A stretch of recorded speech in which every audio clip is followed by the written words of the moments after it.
अस्सलाम वालेकुम। कैसे हैं आप सब लोग। आज हमने हीट प्रोडक्शन बर्ड्स और मैमल्स के अंदर देखनी है।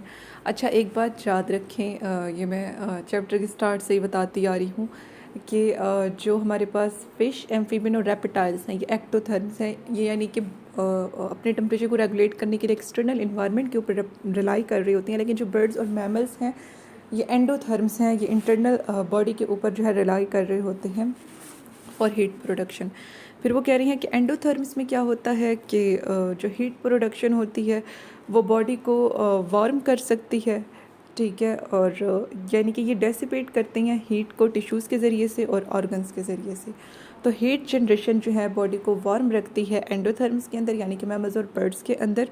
और वो इसे डेसिपेट कैसे कर सकते हैं, टिश्यूज़ और ऑर्गन्स के ज़रिए से। नेक्स्ट वो कह रही हैं कि जो बर्ड्स और मैमल्स हैं ये हीट को प्रोड्यूस करने का इनका जो फेनोमेना है उसे थर्मोजेनेसिस कहते हैं, और ये इसे पैदा करते हैं मसल कॉन्ट्रैक्शन के ज़रिए से, एटीपेस पंप एंजाइम के ज़रिए से। Muscle contraction, ATPase pump enzyme, और फैटी एसिड की ऑक्सीडेशन होगी ब्राउन फैट के अंदर, और दूसरे मेटाबॉलिक प्रोसेसेस होंगे। तो फैटी एसिड की ऑक्सीडेशन, एटीपेस पंप और मसल कॉन्ट्रैक्शन के ज़रिए से हीट प्रोडक्शन होगी। फिर वो कह रही है कि हर टाइम एक मसल सेल कॉन्ट्रैक्ट करता है, एक्टिन और मायोसिन फिलामेंट स्लाइड करते हैं एक दूसरे के ऊपर से, तो मसल सेल कॉन्ट्रैक्ट करेगा, एक्टिन मायोसिन स्लाइड करेंगे, और एटीपी की हाइड्रोलाइसिस होगी, यानी कि पानी की मौजूदगी में से तोड़ा जाएगा और हीट जनरेट होगी। फिर वो कह रही हैं कि जो वॉलंटरी मस्कुलर वर्क है, जैसे कि रनिंग, फ्लाइंग, जंपिंग, और जो इनवॉलेंट्री होता है मसल वर्क, जैसे कि जो शिवरिंग हो रही होती है, शिवरिंग तो इनवॉलेंट्री है। तो ये इन सारी चीज़ों से जो है हीट प्रोड्यूस होती है। फिर वो कह रही हैं कि हीट जनरेशन जो शिवरिंग के ज़रिए से हो रही होती है उसे शिवरिंग थर्मोजेनेसिस कहते हैं। फिर वो कह रही हैं कि जो बर्ड्स और मैमल्स हैं इनकी यूनिक कैपेसिटी है हीट प्रोड्यूस करने की, ख़ास एंजाइम्स के ज़रिए से।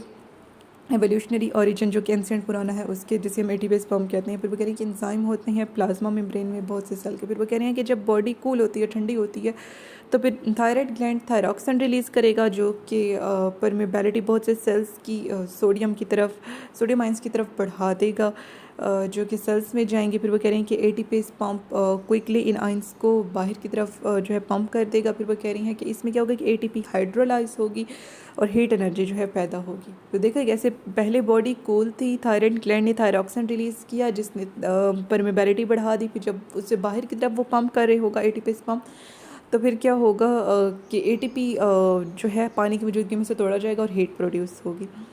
तो ये इतना, यानी कि इतने सारे मैकेनिज्म एक दूसरे के साथ लिंक है। नेक्स्ट वो कह रहे हैं कि जो हार्मोनल ट्रिगरिंग है हीट प्रोडक्शन की, उसे नॉन शिवरिंग थर्मोजेनेसिस कहते हैं। फिर वो कह रहे हैं कि ब्राउन फैट जो है ये ख़ास किस्म की फ़ैट है जो कि न्यू बॉर्न मैमल्स में होती है और जो कोल्ड क्लाइमेट में रहते हैं उनमें होती है, और जो मैमल्स हाइबरनेट करते हैं, यानी कि समर स्लीप, हाइबरनेशन कहती है विंटर स्लीप को, और एस्टिवेशन समर स्लीप होती है। और जो हाइबरनेट करते हैं उसमें भी यानी कि ये ब्राउन फैट होती है, ठीक है। फिर वो कह रही हैं कि जो ब्राउन कलर है इस फैट का, वो यानी कि बड़ी मिकदार में उसमें माइटोकॉन्ड्रिया हैं उसकी वजह से आया है।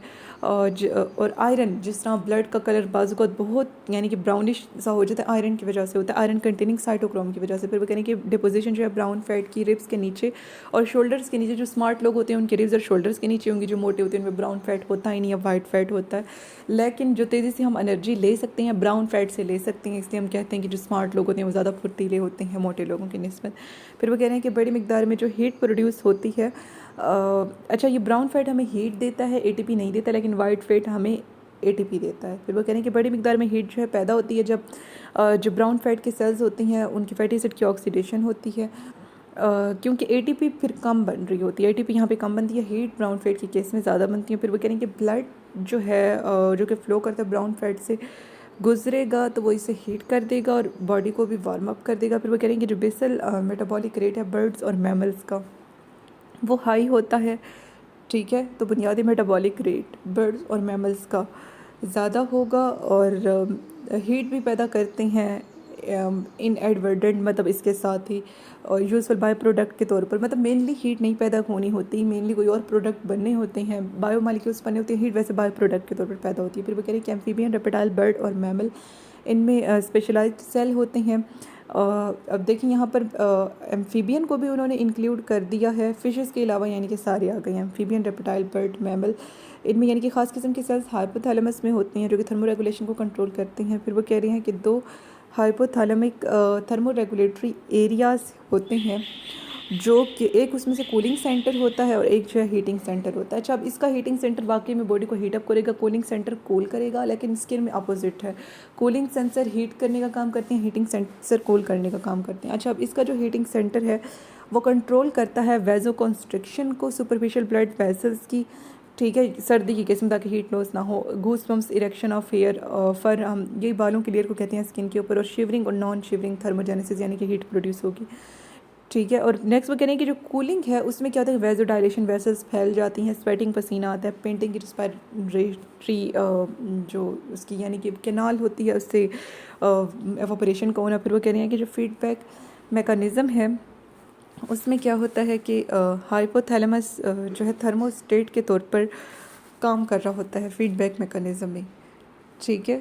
तो अब जो फीडबैक मैकेनिज़्म है जो कि हाइपोथैलेमस के साथ लिंक है और ये थर्मोस्टेट के तौर पर काम कर रहा होता है, या तो हीटिंग को बढ़ा देगा या कूलिंग को बढ़ा देगा, और इस तरह से कंट्रोल करेगा बॉडी टेम्परेचर को। फिर वो कहने के खास किस्म के न्यूरोनल रिसेप्टर होते हैं हमारी स्किन में और बॉडी के दूसरे पार्ट्स में, जो कि इन टेम्परेचर में जो चेंजेस आती हैं उन्हें फील करते हैं। जो वार्म न्यूरोनल रिसेप्टर है वो कूलिंग सेंटर, अभी जो बात मैंने पहले की कि वार्म वाले कूलिंग सेंटर को एक्टिवेट करेंगे और हीटिंग सेंटर को जो है रोकेंगे। फिर वो कह रहे हैं कि जो कोल्ड वाले होंगे उनके अपोजिट इफेक्ट होंगे। फिर वो कह रहे हैं कि विंटर के दौरान बहुत सी जो एंडोथर्म्स होती हैं जिनके अंदर फैट्स होती हैं और वुड चक्स होती हैं और चिम्पंक्स होते हैं और ग्राउंड स्कैरल्स होती हैं, ठीक है। तो ये चिम्पंक्स, ग्राउंड स्कैरल, ये यानी कि हाइबरनेशन की स्टेट में चली जाती हैं विंटर स्लीप पर। हाइबरनेशन के दौरान मेटाबॉलिक रेट कम हो जाता है और हीट और ब्रीथिंग रेट जो है वो भी यानी कि उसके साथ डिक्रीज़ हो जाती हैं, इतने ज़्यादा नहीं होते यानी कि एक हद तक। फिर वो कह रहे हैं कि जो मैमल्स हैं वो ख़ुद को हाइबरनेशन के लिए तैयार करती हैं, बड़ी मिकदार में फ़ैट्स अपने अंदर जो है जमा कर लेंगे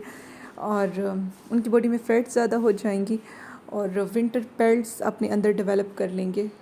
तो पेल्ट इसमें होती है कि बालों वाली खाल जो वो अपने ऊपर डेवलप कर लेते हैं, ठीक है। पेल्ट जो है डेवलप कर लेंगे और फिर वो कह रहे हैं कि इसके अलावा तो इनमें विंटर पेल्ट्स भी डेवलप हो जाएंगी। फिर वो कह रहे हैं कि सारी हाइबरनेटिंग एनिमल जो हैं उनके अंदर ब्राउन फैट्स होते हैं, ठीक है। विंटर स्लीप यानी कि जब वो करते हैं तो इसके लिए ब्राउन फैट इकट्ठा करेंगे। फिर वो कह रही हैं कि जो डे लेंथ कम हो गई, अब सर्दियों में दिन छोटे हो जाते हैं, तो इससे क्या होगा कि फ़ैट डिपोजिशन और फर ग्रोथ, इस चीज़ को फोटो पीरियड को यानी कि दिन का कम होना, फोटो पीरियड का कम होना, उसका कम होना देख के फ़ैट अब इनके अंदर ज़्यादा आने लग जाएंगे, फ़र ज़्यादा होने लग जाएंगे। फिर वो कहने की एक और फिजियोलॉजिकल स्टेट जो कि करेक्टराइज है, उसमें क्या होता है कि लो मेटाबॉलिज्म और इनएक्टिविटी हो जाती है और ये समर में होती है। एस्टिवस का मतलब क्योंकि समर है, जो कि कुछ मेंबर्स को इजाज़त देती है कि वो लंबे पीरियड्स जो कि बड़े हुए टेम्परेचर के होते हैं और यानी कि पानी नहीं होता, इसे जो है बर्दाश्त कर सकें। फिर कहने कि कुछ एनिमल जैसे कि बजर्स, बेयर, ओपोसम, रैकन और स्कंक वो एक प्रोलॉन्ग्ड स्लीप के अंदर चले जाते हैं। फिर वो ताकि उनका जो बॉडी टेम्परेचर है वो नॉर्मल के करीब रहे, ठीक है। लेकिन ये ट्रू हाइबरनेशन नहीं है, लेकिन यानी कि ये विंटर में प्रोलॉन्ग स्लीप तो है लेकिन ट्रू हाइबरनेशन जो है ये नहीं है। तो इस सारे में हमने क्या देखा, पहले हमने देखा कि थायराइड ग्लैंड से थायरॉक्सिन रिलीज़ होगा जो कि परमेबिलिटी बढ़ा देगा, फिर एटीपी पंप एटीपी को पंप करेगा तो उससे एटीपी टूटेगा और मतलब कि हीट मिलेगी। फिर हमने देखा कि हीट प्रोडक्शन के लिए इसमें शिवरिंग थर्मोजेनेसिस है, नॉन शिवरिंग थर्मोजेनेसिस हार्मोन्स के ज़रिए से होती है, शिवरिंग जो है मसल्स के ज़रिए से होती है। और फिर हमने देखा कि जो ब्राउन फैट है उसका कलर यानी कि ब्राउन क्यों होता है, आयरन कंटेनिंग साइटोक्रोम्स की वजह से जो कि उसके माइटोकॉन्ड्रिया के अंदर होते हैं और इससे एनर्जी ज़्यादा, हीट ज़्यादा मिलती है, एटीपी कम मिलती है। जो वाइट फैट होता है उससे एटीपी ज़्यादा मिलती है। और फिर हमने देखा कि इसमें यानी कि जो हमारी स्किन का हीटिंग सेंटर है वो कूल करेगा और कूलिंग सेंटर हीटअप करेगा, लेकिन जो हाइपोथैलेमस के हैं कूलिंग सेंटर कूल करने का काम करेगा। और वो कूलिंग किस तरह से करता है, जैसे कि यानी कि वेजो डायलेशन कर देगा, एवापोरेशन होगी, स्वेटिंग होगी, ठीक है। और वेजो कॉन्स्ट्रिक्शन यानी कि बॉडी हीट कंजर्व करने के लिए ठंड में क्या करेगा, वेजो कॉन्स्ट्रिक्शन, ब्लड वेसल्स सुकड़ जाएंगी, goose bumps, erection of hair होगी, फर होगी और शिवरिंग और नॉन शिवरिंग थर्मोजेनेसिस होगी और यानी कि पूरी बॉडी में न्यूरॉन्स का ये जाल फैला हुआ होता है। और फिर नेक्स्ट हमने पढ़ा हाइबरनेशन की टर्म विंटर स्लीप है, मेटाबॉलिक रेट कम करके सो जाते हैं और इसके साथ एक प्रोलॉन्ग स्लीप है लेकिन वो ट्रू हाइबरनेशन नहीं है। और एस्टिवेशन समर स्लीप है। और फिर वो कह रहे हैं कि हाइबरनेशन में इस्तेमाल होने के लिए ये क्या करते हैं कि जैसे ये डे लेंथ यानी कि फ़ोटो पीरियड कम होता है ना, तो ये अपने अंदर पेल्ट्स यानी कि फ़र की बाल वाली खाल ज़्यादा कर लेंगे, ब्राउन फैट ज़्यादा डेवलप कर लेंगे या दूसरे फैट, ताकि जब ये सोए हुए हों तो इन्हें एनर्जी मिल सके। तो इसके साथ ही हम अपना लेक्चर एंड करते हैं। मेरा चैनल सब्सक्राइब करना मत भूलें। मिलते हैं नेक्स्ट किसी टॉपिक के साथ, तब तक के लिए अल्लाह हाफ़िज़।